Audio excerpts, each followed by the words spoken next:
All right, so it's been a minute. Got the blurry camera going on. Lighting is trash. All of it is terrible right now, but we're gonna update the setup soon, man. We're gonna get everything where I want it to be. New application, etc. So this is just an episode to really just like test the waters, get what's out there. Um, so yeah, as you see in the background, I watch all sports, but if you're wondering a team that truly has my heart, Borussia Dortmund finished second this year. Um, I will not comment on a lot of things with the club, but I just want to say that even though we finished second, it's really not in the shape that we're supposed to be, in my personal opinion. And I don't agree with the philosophy of the current manager or current management. So Dortmund is not the topic. Bundesliga is over. Congrats to Bayern Munich, per usual. So we'll leave that in the case. Main thing I want to talk about today: Arsenal has won the league. If you know me, avid Arsenal hater, avid Arsenal hater. Um, Mainly because of their fan base. So I don't really like have a player that I hate on Arsenal. I think most of their guys are pretty cool, but mainly the fan base on Twitter. They say a lot of wild things. They have a lot of wild takes, and I'm pretty sure their takes will be even more out of hand now that they have won the league. Which is crazy because the Arsenal fans that I know in real life, like I said, they're actually cool. Here in the United States and Arkansas to be exact. So the Arsenal fans that I know in real life are very cool. But and then, like I said, the players are cool. Arteta, he deserves it the most probably out of a lot of people. The doubters consistently calling for him to be fired, etc. So shout out to Arsenal, the club. Shout out to the fans that I know in person. But the fans that are on Twitter, yeah, I'll just leave it at that. A lot of the fans on Twitter, there's some reasonable ones out there. You can't generalize a whole fan base, but there's some ones that deserve it. So, but yeah, shout out to Arsenal. They won the league today through Bournemouth not beating Bournemouth and City drew. Holland late goal, Krupi with an early goal, which is another thing that I'm going to hit on this episode, talking about youngsters. You know me, I've been big into scouting for a while. If you look at this page specifically, this will probably be posted on my Rashad Landers page, which is you can see in the bottom corner there. I scout. That's what I do freelance for a living. I did it with high school basketball as my focus for a while. Still kind of got some focus in there. We'll talk about some episodes with that coming up. But I switched to football when I got into football. I switched to it heavily about 2 years ago, and I've been really good. I'll talk and do an episode on this specifically about the youngsters that I really like. And my phone is always blowing up because my football following is insane. The amount of youngsters that I follow on football, but Krupi is one of those guys who I discovered last year, and a lot of people, they knock on Bournemouth for because Bournemouth is a grouped club with Lorient or Lorient, however you say it. I'm not sure how to completely say it, so apologize for that. But they're grouped in kind of like City Football Group with Girona, NYCFC, et cetera, all of that. So looking at that, they still bought him, and it's still a good purchase no matter what you say. You can judge 20 plus goals in Liga 2 however you want to, but he still did it. And then for him to translate this to the Premier League, nominated for a Premier League Young Player of the Year, 13 goals now, I believe, the tally after he scored today. 13 goals as a 19-year-old in the Premier League. Talk about it. Incredible technical player. He's playing in that 10 position right now, a little bit under Evan Nielsen. He's played as an out and out striker. You'll see him floating those two. I think we've seen him on the wing a couple times too. Turned down Portugal is also the other big news that we heard about. Turned down Portugal. Roberto Martinez said he reached out to him, but Krupi preferred to wait on France, even though he's not called up for the upcoming World Cup. So very big for a young player to do that. Another news: Tottenham, the hope of them still going down, which is sad for the fans, but for a lot of haters, people who hate watch, you are very interested. Tottenham looking like it's looking spooky. It has to go to the last day, losing to Chelsea today 2-1. Charlotte pulled one back late. They had a couple opportunities late as well. Madison free kick, etc., but didn't go their way, which is very interesting. If you think about Tottenham going down and Arsenal winning the league, it'll be a cherry on top for Arsenal fans outside of if they potentially win the UCL. So that was really crazy. Crazy day in footy. Europa League final tomorrow. Very interested to see how that goes. Um, we'll see exactly what goes on with that. Pulling up the teams here. I know it's Freiburg and Villa, but I want to look at some lineups, get my thought on some things that'll probably happen. I'm also very big into sports betting. For those who know me, even I just graduated with a master's from the University of Arkansas, so even my professors knew how very big that I was in that setting. So looking at it, all right. So Freiburg, usual lineup. Kid to really watch out for when talking about scouting. Mazambi, Johan Mazambi, very good for Freiburg. This season, 27 matches, 5 goals, 4 assists, specifically in the Bundesliga. 46 matches overall, 7 goals, 6 assists, so 13 goal contributions in 14 matches. But you also have to consider that he's essentially a six, started off as a six. Then we saw him move up to that 10 position and even on the wings for Freiburg at times. So we were seeing his numbers grow. Only 20 years old. His market value, according to FootMob right now, is only 30 million, but he's one of those guys who will probably end up going for 40 or 50 million easily, especially if he has a game that I think he'll have in the final. Very, very good player. A lot of other Freiburg guys are just, the typical Freiburgers, Vincenzo Grifo, guys who put in the work. Freiburg, one of those good Bundesliga clubs, even though we beat them recently.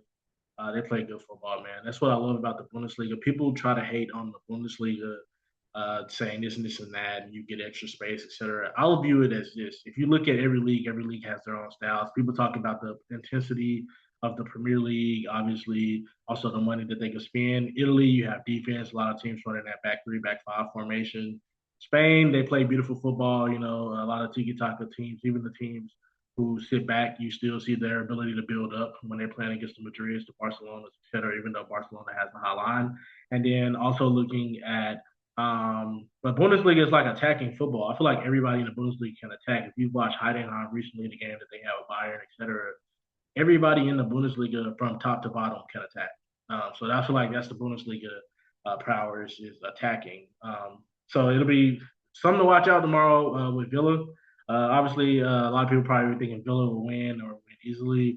That happens. A lot of people wouldn't be surprised as well. But I think Freiburg will give them a chance for their money, and I definitely think Freiburg scores tomorrow. So if you're in the betting, both teams will score for that game, most likely. My personal thoughts, I'm hoping Freiburg win, but I honestly do have Villa. Thinking Morgan Rogers probably bags one. Usually for Bundesliga teams, we give up goals to stars. Outside of, I don't think we gave up a goal to Mbappe when we played them in that two-legged series when he played with PSG. But, we usually give up goals to stars. We even lost to Tottenham this year. Tottenham that's fighting relegation. So, yeah, that's how that goes.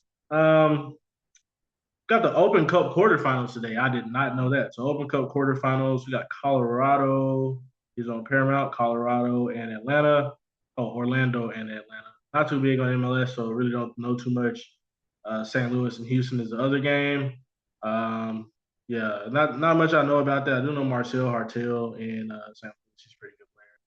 I believe he's in St. Louis, or it may be Casey. It's one of those. But either way, yeah, pretty cool guy. Um, be interesting to see. I watch all football though. If there's football on, I'm gonna have it on. Besides other things, that I really wanted to get to, main topics that we got to talk about. Obviously, yesterday game one of the Western Conference Finals. Spurs, Thunder, Spurs taking an OT, final two OT, 122-115. I have it here. Wemby with 41 points, 24 rebounds. Absolutely insane performance. When Wemby pulled that three, I posted this on my Instagram story today, my close friends Instagram, whatever you want to call it. When Wemby pulled that three, that is the equivalent to Thor landing in Infinity War. I'm so serious. The world's reaction to that three, when him pulling that three when they were down, that's a Curry like three, bro. Like, almost a little F you. That solidified it for me that we would probably never see anything like this again. And if Wemby wins the ring this year, we're already going to be having conversations, not the conversations like NBA Twitter would be forcing upon people. But there's going to be conversations. We can be completely honest. There's going to be conversations, bro. So, Wemby, you got it. Dylan Harper, for him to be doing this in year one is insane. like I said, I still kept up with recruiting, et cetera. So I knew what Dylan Harper was capable of. Obviously, top 10 player coming out of his recruiting class, et cetera. Him and Ace Bailey with that year at Rutgers. But to be doing this already at this level, also the 7 steals that he had 24 points, 11 rebounds, 6 assists, 7 steals, double double, then had 7 steals. The way he was reading the passing lanes in that kind of matchup zone that they were playing, Spurs automatically give you a zone look anyway, so wouldn't be sitting around the rim to protect the rim. But then they went a little bit 2-3, and then it would have been looked like a boxing one, but it really wasn't probably. But him just sitting in those lanes, and he was even intercepting some passes that weren't like, a lot of people telegraph passes. There's a lot of telegraph passes in basketball. And he was even picking those off. Castle had an assist. Sadly, he had 11 turnovers as well. But I really love Castle, especially the dunk that he has. So shout out to the Spurs, Champini, all those guys who pitched in. Vassell, Keldon Johnson hit some big threes in the first half, etc. Um, Lakers dropped the blueprint on Shea with as far as the coverage. So he hasn't really been able to get in rhythm when your shots are spaced out. A lot of times you get to see stars get those possessions up very quickly, those shot attempts, you're in the field goal attempts, etc. They're able to get those shots up. With Shea is kind of scattered out. We saw some doubles at half court. We saw some, he saw a lot of gap coverage, etc. The best play of the game for Shea was the bucket, the layup to send it to or tie it up to go to OT. That Iverson cut going into the baseline where he has nobody essentially on the baseline on that side of the court. All his teammates are in shooting positions. Wemby is pulled away from the rim. You got a play that's taking Shea's momentum all the way to the goal. That was the best play we've seen for them getting Shea a good look. That was the best look Shea got all game. And people were like, well, why Castle give it the baseline? He's automatically entitled to give it the baseline if you're fighting over the screen from the Iverson cut. You get what I'm saying? So I think maybe giving them more looks like that. A lot of people are talking about Wemby and Chet, Mark Dagnall, great coach, but you have to give Wemby a different look. Caruso, phenomenal defender. Dort, phenomenal defender. All these guys are phenomenal defenders. We saw Jay Will on at one point. I understand having that initiation defender or point of attack defender. So then having Chet to come over to protect the rim, which that one possession that it worked to send it to double OT, I believe. It worked that one blocking that shot. But other than that, Wemby adjusted. Okay, go. I'm gonna go rim. Excuse me. I'm gonna go rim side, and then you throw the ball up. Therefore, that help can't come, or it can't come soon enough. So looking at it like that, you gotta just we'll still see that look. I heard 520 them talking about that this morning. You would still see that look, obviously, in the next game, but you have to give them a different look than that the whole game. I feel like that was the majority of the game. I rarely saw Chet on Wemby, just being completely honest. People can say Chet was running from that matchup. A lot of people say a lot of things, or when you're listening to coaching, you still have to personalize things and also step up and accept responsibility. But yeah, that's just pretty much what I got to say about it. That game was good though. Hopefully the next game is the same. But the East is tonight. Hopefully the East can live up to that. I know a lot of people aren't even going to watch the game. I'm a fan of basketball. I'm really a fan of games in the Garden too. I really love games in the Garden. Big players should step up in the Garden. Also the atmosphere, all the celebrities, courtside, but also New York fans, passionate fan base is probably the closest thing you can get to Europe besides the Spurs fans implementing the chants this year, similar to PSG with the effect of Wemby. But Knicks and Cavs tonight. I honestly think Knicks take game one. They've been hooping very well. OG's probably night with the hamstring injury. Had time to rest and recover for that. Cavs coming off a long series. They can be inconsistent at times. Garden will be jumping. Knicks kind of found some consistency recently. So really rocking with the Knicks tonight. Really rocking with the Knicks tonight. I see the Knicks getting it done. Probably a big game for Bronson, most likely. So yeah, this was really just testing the waters. Only other thing I've seen recently on my feed is LSU picking up all these overseas guys. Interested to see if they get granted eligibility. But if Will Wade, if it wasn't possible, Will Wade would probably be doing it, as we know before we were eligible. But shout out to Will Wade though.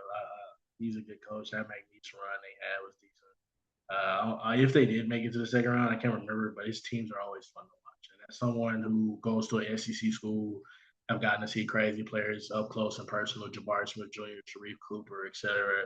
Even on the women's side, Paige Beckers, Melissa Smith, DJ Carrington, all those, etc. Dede Richards, anybody you can name it. You get to see a lot of players in the SEC. If you're looking at NFL, I got to see Jadarian Price and the Love kid in person this year. So, shout out to them. That experience is also good, just being able to go to a school that was big enough to do so. But yeah, like I said, this was a testing the waters run. We're going to get a better setup from now, um, better camera, etc. But I wanted to get this episode out just to get a feel. I haven't talked about sports in a while, and I feel like it's something that I should do more with the amount of knowledge that I have. And I used to do it a lot. Obviously, when you go into school, master's program, etc., you have less time. So that was the biggest factor in me not putting out episodes, and also just a lot of things going on. So trying to be more consistent with this. Got some little time on my hands right now. We'll see how that changes when a couple of things happen here in a couple of weeks. But I'll right now, while I have the time, I will definitely try to get these out every day as soon as possible. We'll probably be giving something out tomorrow, looking at the Europa League final. I believe there were some more games tomorrow. Let me check. I don't know if it was Open Cup or what it was specifically. Yeah, Open Cup games tomorrow: Columbus and NYCFC, Colorado, and San Jose. So yeah, looking at it, couple Libertadores games going on right now for Menezes and one with Bolivar. I think these are still group games. Yeah, Independiente del Val, really kid I like coming to Borussia Dortmund, Justin Lerman. Like I said, I keep up with a lot of youngsters. So yeah, appreciate you guys. If you made it this far, I appreciate you for real for sticking with me. We're gonna get the better setup going, etc. So stick with me while I'm in this setup right now. I still think it's pretty cool as long as I have some decent enough audio. Definitely got to get it. The webcam has been through. Man, I can't even tell you what the webcam has been through, but it's been through a lot. And then yeah, background is obviously cool right now. Borussia Dortmund flag, you can still tell that obviously sporting.